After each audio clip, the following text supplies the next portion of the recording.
Well, I suppose you have the Loch Graney up at the far end of the Graney River. There's the natural pit for taking the water from a big catchment area up there around Flagmount and Maghera and all that area, and it all flows into that catchment area. And it makes its way down through, I think it's a 17-kilometre river all the way down to Scariff, goes into Loch O'Grady as well on the way, and makes its way out to Loch Derg. So over the years, like previously, some works were done to alleviate some pinch point in drainage, and but for the last number of years there's been a substantial blockages in the river where the silt is built up, where trees have grown across, where the water flow has really stopped in many areas. And when you get floods of rain then, which climate change and forestry, which is bringing the water quickly faster onto the lake and onto the river, it now expands far further back into Tull and back past through Fáil and all that area. So the lowlands all along that valley now become flooded, and it's a constant battle every winter now, and it seems to be a continuous and growing issue. In past we've got funding from different agencies to raise the height of our roads in order to alleviate flooding there, but that is only a short-term measure, because now you have risk where you'll have long-term flooding of roads and risk to houses in the future if some works aren't done. So I suppose the reply that I got today didn't really give me great hope.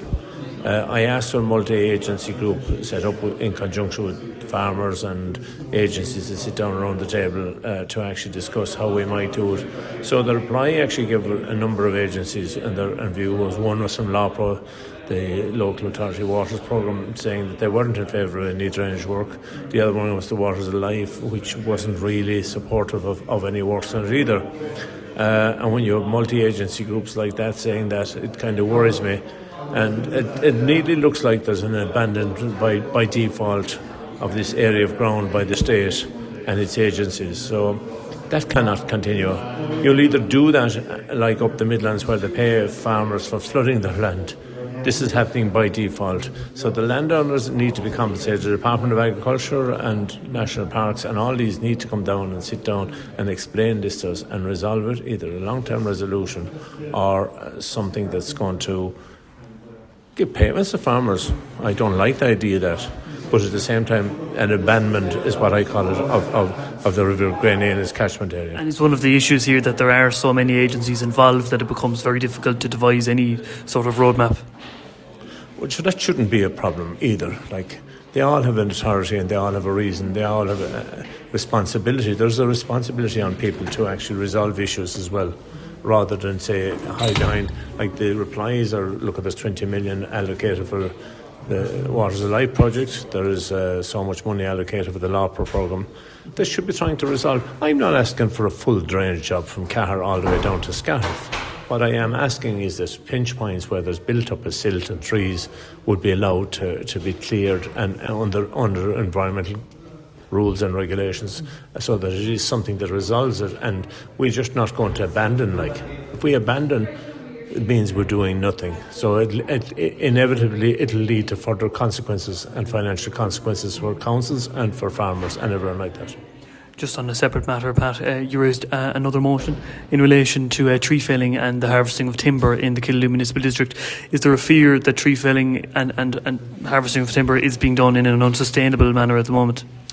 Well, look, we have one of the highest levels of plantations of forestry in the county, in our municipal district, and particularly in North East Clare, and particularly around the area of countryside that I live myself in, the Slieve Aughties and all the way out to Woodford and all that.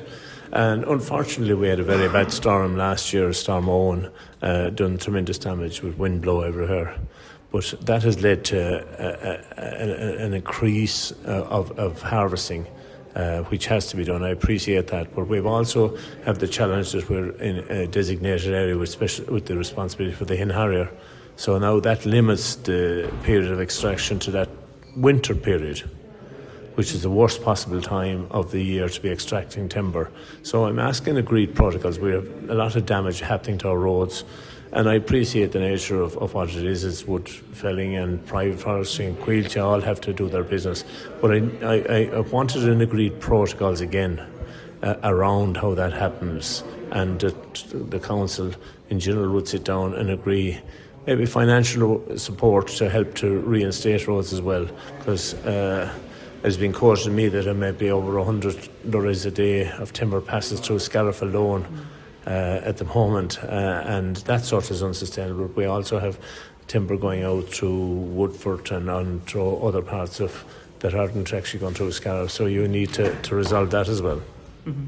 And just finally on that, obviously Storm Éowyn disrupted so much, and it was quite an extreme storm. But given that, I suppose does it come back to preparation for storms like this? Given we're a country prone to extreme weather from time to time, should it be the case that a storm disrupts a programme like this all the time, or should there be more preparation? Any compensation or any way of supporting the road network again, because we've invested highly in a lot of those areas over the years.